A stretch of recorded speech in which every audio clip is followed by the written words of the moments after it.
Well, howdy there folks, and welcome into today's video. Hope you guys are doing great out there as always. We're going to get into in this video what I just put $74,000 into, a bunch of stocks, okay? And I know you guys, it's hard to keep up sometimes with all the stocks I'm buying and things like that. And so I just want to cover over the past few weeks and show you screenshots of kind of what I've been buying, why I've been buying these certain stocks, and kind of talking a bit about that. And we'll also get into, if I'm going to keep buying these stocks. Is these just like some one-time buys here? What's my perspective on it? And, why I like these stocks and things like that. So I hope you guys enjoy that as always. That's about all I got for an intro today. If you want to text me any of your stock market questions, feel free to do so. That's a pinned comment down there. I try to get back to at least a few people a day. Stock Hub's our free Discord chat. And if you're looking to join in there, I think we're approaching 64,000 members down there.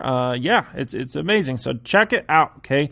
So first up here is this move. This is the oldest move of the bunch. Everything I pulled up here today is within the past 30 days in my different accounts. And so this is a little less than 30 days ago. I did this move here. Very good food company, all right? Now, I bought 7,844 shares here. I paid $2.15 there. This is on August 24th there. And then I bought another 2,500 shares at $2.14 there. Now, a very good food company. Let me be very clear about this one. I would love to buy more of it. I really would. The issue I have with the very good food company is I don't like the product. I've tried it. I've gotten multiple different products. I'm going to keep trying their different products. I just haven't had a good experience with their actual food. And so that is literally the main reason why I'm not planning to continue to buy this stock heavily. If I actually started trying the product and I was like, oh, this is pretty good, this is respectable, I would gladly buy more of the stock. Let me be very clear about that. But they have a lot of work to do on their product, okay? If I look at the other companies I either currently own or have owned in the past in the plant-based space, Beyond Meat, Tattooed Chef. Tattooed Chef, every single product I've ever had from Tattooed Chef, I've either thought it was okay, or I thought it was good. And in terms of Beyond Meat, same exact thing. Everything I've ever had from Beyond Meat, I felt like it was okay or it was good, and I actually liked it, right? The very good food company, I've never even really had anything I thought was okay from that company. And so until they really fix their product, I can't buy more of the stock. I like they've gotten better packaging, they've gotten better branding, they've gotten more distribution, but the product's not there right now, okay, in terms of the quality of taste. And I know quite a bit of vegans out there, and maybe the most diehard of those folks would actually like these products, but they're just not good products right now. They're not putting out a good product, and so until they do that, I have to limit my buying size for a very good food company. As soon as I start trying some of their products and I'm like, dang, this tastes actually really good, believe me, I will buy this stock very, very heavily because I like how much money they've raised over time. They're in a good capital position. I like the warehouses of distribution they have now, and I like the packaging. I really do. It's just, man, the actual literal product has to get to a better level. So if it does, I will. You're going to see more and more buys from me at a very good food company, especially at these low twos. Or dare I say, if it ever went to the 1, which I don't think there's a high probability of that, but even, anywhere around here, 214, 215, glad buyer, okay?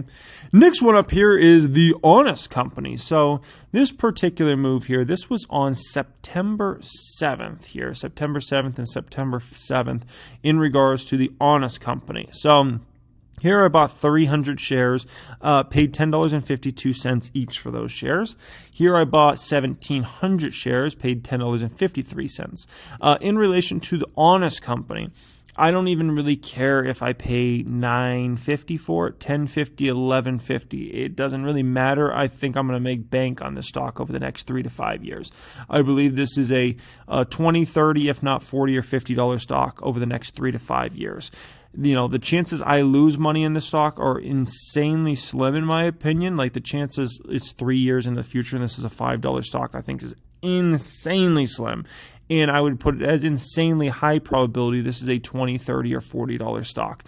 when I look at the valuation of this company, when I look at the price to sales ratio versus the peers, when I think about the type of opportunity, the Honest Company. By the way, does it sound pretty good for this video? Let me know if the sound quality is pretty good. I would love to hear from you guys about the sound quality of this video. Just completely random, but anyways, let me know about that. When I look at the TAM opportunity for the Honest Company, when I look at the way they're building out their brand, getting distribution, and how profitable I think this company will be in a few years as it's more developed, right? It's just going to be at a whole different level. And something very important to remind people in regards to the Honest Company, it's a very new public company, been public for less than a year, right? Less than a year this company's been public, and the company's pretty darn young in general, right? The company's only been around for maybe a decade now. In the consumer packaged area, that is insanely new company, right? And so I've been unbelievably impressed on how they built this company over the past decade, and I think the next decade is the one where you really start to see this company thrive and build into a multi-billion-dollar beast as far as market cap. When I think it's going to be the decade when you really start to see the profits pour in, and all of a sudden it's going to be like, wow, look at Honest Company. Now they're pulling in 20 mil in net income. Oh, now they're pulling in 50 mil. Oh, now they're pulling in 100 mil. Oh, now they're pulling in several hundred mil. Now they're a real massive player. I think that is this decade for the company, and they got it started in the right way, in my opinion, and IPO'd. So the Honest Company is one I have no problem with adding heavily. I could see put it this way: if the Honest Company was my biggest position in my portfolio, I would gladly hold it. Literally, if this was my biggest position in my entire portfolios, I would gladly hold it. That's how comfortable I feel in the stock. That's how much I love the risk reward in the stock over the next 5 years or so. And it's one of those stocks I have no plans to sell out if it went up a bunch. If this stock doubled tomorrow and went to 20, I wouldn't sell it. Ultimately, I just love this company, and I love the opportunity in front of itself. And so, yeah, I'm a happy buyer, if anything, of the Honest Company, and plan to hold. You're going to see me just continue to buy this stock and buy this stock and buy this stock over time. Okay. Another move I made here, I think this was the very next day, September 8th, 2021. I bought more Honest shares. Bought 770 shares here at $10.39. As with all stocks I hold, if it goes down in the short term, I buy more and I buy more and I buy more shares. That's just what I do. And like I said, in relation to the Honest Company, this is one that I plan to just continue to build this beast bigger and bigger and bigger. And if it's a 7-figure position for me in a few months from now, so be it. I'd be happy to have this one as a 7-figure position. No plans to stop buying that one anytime soon. Okay, this actually wasn't a buy. This is just something I saw when I was looking at my accounts that I thought was interesting. This Walgreens Dividend here in my Big Dog account, I received $9,550 from Walgreens Boots Alliance, WBA. I think, I love growth stocks. You guys know that. And I made a ton of money from growth stocks. You think about Tesla, you think about Upwork, you think about Revolve, you think about a lot of those stocks have been just massive money makers for me. The Planet, that's great, right? Those companies have been money makers in growth stocks and very exciting. But you got to understand, there's some tremendous opportunities in dividend stocks and value stocks from time to time. Great example was Nordstrom last year. There was a value play I had that just, we made so much money on that in such a quick amount of time. It's ridiculous. Fizzy Get Dizzy was another one. It was a straight value play, and we made so much money on Fizzy Get Dizzy. It was insane, right? That was a fat tax bill on the Fizzy Get Dizzies. And, if I look at something like Walgreens Boots Alliance here, I understand it's not the most exciting stock in the world. It's it's an established pharmacy retail chain. And, they got a good story behind them in terms of, obviously, profitability, obviously Rona shots, and new CEO who's incoming, who just came in this year. Roz Brewer came over from Starbucks, super high up at Starbucks. She also ran Sam's Club division in the past. And she also was on the Amazon board of directors. How much more qualified and how much more of an impressive resume could you possibly have? So she's in a great position, but, this is just a good example of a stock that we're killing it in terms of the share price appreciation too. Meanwhile, this is a stock I started building out, what was it, December, January, something like that. And meanwhile, a lot of the growth stocks or the more speculative stocks that everybody was caught up in that time have fallen 40, 50, 60, 70, 80%, a lot of those stocks. Meanwhile, sleepy Walgreens has made us six figures plus just on share appreciation, and then we get $9,550 in dividends. So I think Walgreens is a good example where you don't have to just be in something crazy to make some money. You don't have to be in something super speculative to make some dang good money, okay? And Walgreens has been a huge moneymaker, and I think it will continue to be a huge moneymaker for us in terms of share appreciation over time and bigger, fatter dividends. Obviously, this is paid out to me every 3 months just in this account alone. And I use that. I'm gladly, give me that $9,500 and I'll go buy some more stocks with it, right? And so, I appreciate that. Next one up here. So this one was placed on the 17th here. This is Voyager Digital. So VYGVF, Voyager Digital, 500 shares I bought here, price $12. So I get questions about Voyager, and by the way, it's about a $6,000 move. Get questions about Voyager quite a bit, especially because recently it's fallen a lot, right? It's been trading anywhere between $11, $12, somewhere around there, around people saying, what is it with this Voyager? And, in the short term, Voyager is 100% really dependent upon crypto, Bitcoin price, and overall feelings around Bitcoin, Ethereum, and those are the two main ones, right? Everything else is really secondary. And so if you want to know where Voyager stock price will be in 6 months from now, tell me where Bitcoin price is and where the feelings are around Bitcoin price in 6 months from now. And I will tell you exactly where Voyager stock will likely be, because this stock in the short term is 100% predicated on literally Bitcoin price. And if Bitcoin, the vibes are great and Bitcoin's skyrocketing, man, that means a lot of good news for Voyager. If Bitcoin, people are a little uncertain and it's dropping and things like that, Voyager today had a pretty tough day as I'm recording this. Essentially Bitcoin was down quite a bit. Voyager stock was down quite a bit, okay? And so long term here in Voyager, this is my crypto play, right? I don't straight up own Bitcoin.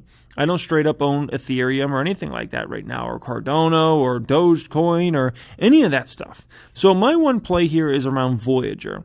And my thinking around this is if crypto thrives over the coming years, I think Voyager is going to thrive. But here's the thing with Voyager. It's a wild card, because you got to understand, a lot of the folks that work high up at Voyager, they actually used to work at E-Trade. And so I think there's a pretty decent probability they're going to get into the stock brokerage game very shortly. And they also have ambitions to launch debit card products, credit card products, overall banking products, and become more of a conglomerate all under the Voyager brand name, right? And so when I think about it from that perspective, the stock has massive upside, right?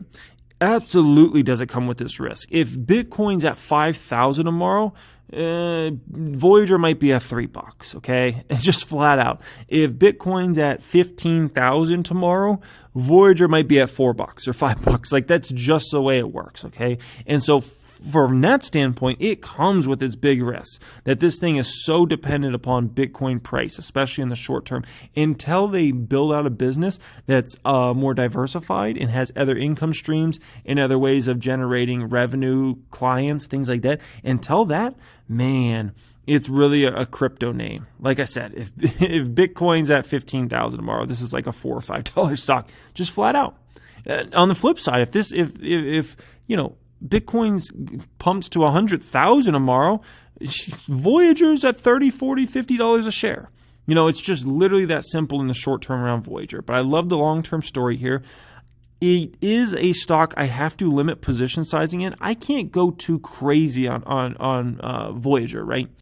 And, because it does come with its risks of being so concentrated and just, being caught up in the crypto prices. So I have to limit my position sizing here. But I absolutely am planning on continuing to buy this stock. I'm not planning on stopping buying this stock. If it continues to go down the short term, 11, 10, something like that, I'm happy to be a buyer of this stock. At the end of the day, this is my crypto play, and I love it for that reason. And I also own VGX as well. So I'm kind of, I put my chips on the table. If it doesn't work out, it doesn't work out, right? A lot less exposed than most folks when it comes to crypto. And at the end of the day, like I said, if crypto's thriving long term, it's hard for me not to believe Voyager is not going to thrive long term. And they have some competitive advantages with that business model. They really do. Now, next one up here, another one for the Honest Company, 9/20/2021. The Honest Company bought over $11,000 worth here. Bought 1,111 shares at $9.98. Yeah, I mean, if the stock's under 10 when it comes to Honest, I'm going to make big moves in this one. There's just no doubt about it. Like I said, the level of comfort I have in this stock is ridiculous. It's almost unfathomable for me to imagine the stock being a $5 stock in 3 years. And, I'm just so dang convinced this is a $20, $30, $40 stock in the coming years based upon where I see the revenue trends going, the net income trends, and where I think this, it's just such a beaten down dog valuation. I see e.l.f. Beauty written all over this, but I feel safer in this stock. And I feel like the stock has more upside than when I found e.l.f. Beauty a few years ago. And that stock obviously just, went on a tremendous run for us and made us hundreds and hundreds of %. So I see the makings of that same situation happening in Honest. And I think a long-term shareholder base will definitely build in Honest, especially now that the stock is around that $10 range. There's going to be a long-term shareholder base that builds here, and will likely be holding for years and years to go in the future and not looking to get out of it. And like I said, with these type of companies, usually you don't want to sell them, right? Like, this isn't the type of stock that you kind of get in and out, because it's not like oil and gas prices or something like that. Like, it's very practical to see how Honest continues to grow over the next 5 years and 10 years and 15 years. Very similar to food companies. And so they're just in a prime position. I'm going to be a glad buyer, continue to be a glad buyer of this particular stock. More Voyager up here, 9/20/2021. Some more Voyager shares. I bought these ones at $11.01. So, like I said, if the stock goes down to 10, 11, or 12, I'm buying the stock just flat out. I'm going to continue to buy it. Like I said, I'm buying it in smaller chunks. It's not going to you're not going to see me put 60,000 in Voyager in a day or something like that. I'm just going to continue to pick off shares, and that's a super long-term hold. We'll see what happens there. So I'm obviously excited about that one and kind of what's going on there. Okay. It's another one of my accounts here. So 9/10, we got those Walgreens dividends paid out. And Skyward Solutions, $364 in dividends. I understand that's not a huge amount of money, and especially, obviously if you see the type of moves I make in stocks, it's like, Skyworks, who cares? $364, big deal. I love it. I mean, it's still dividend money, and the cool thing about Skyward Solutions is this was a growth in value play along with being a dividend play, and it's made us crazy money. Like, oh man, I don't even know, maybe $60,000, $70,000 or something like that. Like, it's a really large amount in terms of what the share appreciation's been. It's like the share appreciation's more than I used to make at Quick Trip probably an entire year, right? And then you just tack on the dividends. Like, I've owned this stock for a few years now. I understand it's not a huge amount of money, but just tack that on every 3 months, for the last 2-3 years or whatever I've owned this stock. Like, it adds up to thousands and thousands of dollars. So it's definitely nothing to, laugh at or just be like, oh, that's nothing. It ends up adding up, right? And with the Walgreens shares there, more dividends received. And so when I look at kind of what, the dividends that come in every 3 months, it's nice. It's nice to be able to have that extra money and put that money into stocks and those sorts of things and just continue to build out positions. That's why I always preach the GVD strategy. If you never checked out a video on this channel, check out the video I have. It's called GVD 123 strategy. If you type that into YouTube, it'll be the first thing that pulls up, GVD 123. And that goes into exactly how I implement the growth value dividend strategy, the 123 strategy, and it works wonders for me, and I plan to continue to do that strategy for many, many years to go in the future, okay? Now, obviously, that covers what I've been buying very recently, and there's some other stocks I'm planning on buying. So let me know if you guys want me to do a video that's dedicated toward what are my next stocks I'm buying. I'd be happy to do that for you guys, and we can discuss what are the next ones I'm looking to put money into and where I see opportunities. Obviously, we got a volatile market at the moment. So, I'm more than happy to cover that. Just let me know if you guys want a video like that. Much love as always, guys. And, don't forget to join the Hungry Bowl. It's absolutely free. It's on your iOS store, your Android store, things like that. If you want to text me any of your stock market questions, it's going to be pinned comment down there. Thanks for watching. Have a great day.